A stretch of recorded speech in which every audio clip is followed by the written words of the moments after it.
community, the fans, and read a lot of the reviews to work out what we needed to improve with Red River. One of the key things was improving the AI. We've added loads of subtleties to make the AI much more autonomous. So when you give them an order, they just carry it out with good common sense rather than needing lots of micromanagement.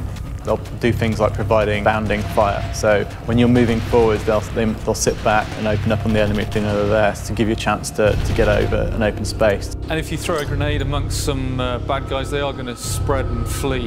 So it's going to be a good time for you to cook off one of those grenades.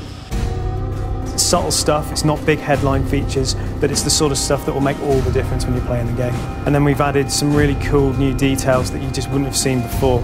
We spent a lot of time focusing on the convoy-based AI. So our guys will drive in a convoy, they'll react dynamically to one of the vehicles getting hit, they'll pile out, they'll repair it, they'll get back in. We've changed the way the vehicle handles. With our background of racing titles, we've had the expertise in-house to look at the way they move in terms of weight, distribution of suspension and the way they drift, and that gives you a much more authentic handling experience when you drive one of these big military vehicles. We also entertain aesthetically, so you've got better free look inside vehicles, so you get a better sense of your surroundings, and the detail levels inside and outside vehicles has been drastically upped.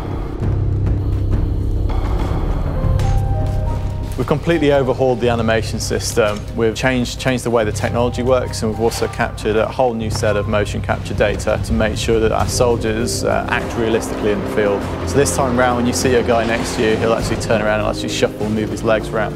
When they're going to sprint, they actually kind of run up and then come to a skidding stop. So lots of little touches on the animation side to really make you feel like you're working alongside humans.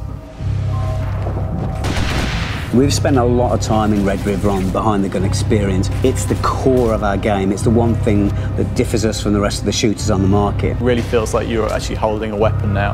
And we've really tweaked the experience, things like firing, things like recoil, to really enliven that sense. It still gives you the accessibility because you're playing with a different gun, but at the same time, you'll feel the difference in each of the models. We don't want to exclude new players with realism. We really want to knock down these barriers to entry and make the game accessible and pick up and play. But at the same time, we do need to leave that challenge that's in there. It is a tactical first-person shooter. So we've added aim assists to make it easier on the player that may be not used to first-person shooters as much as the hardcore fans. Of course, we have allowed the player to turn them off so that the game is still very much what the hardcore fan base want. We haven't kind of mollycoddled the hardcorers, you know, it's still in there for those guys, but for the people that are new to the franchise, they can come in and understand day one what the controls do and be very comfortable with things that they've seen in other shooters they may have played. Can one bullet kill in Red River?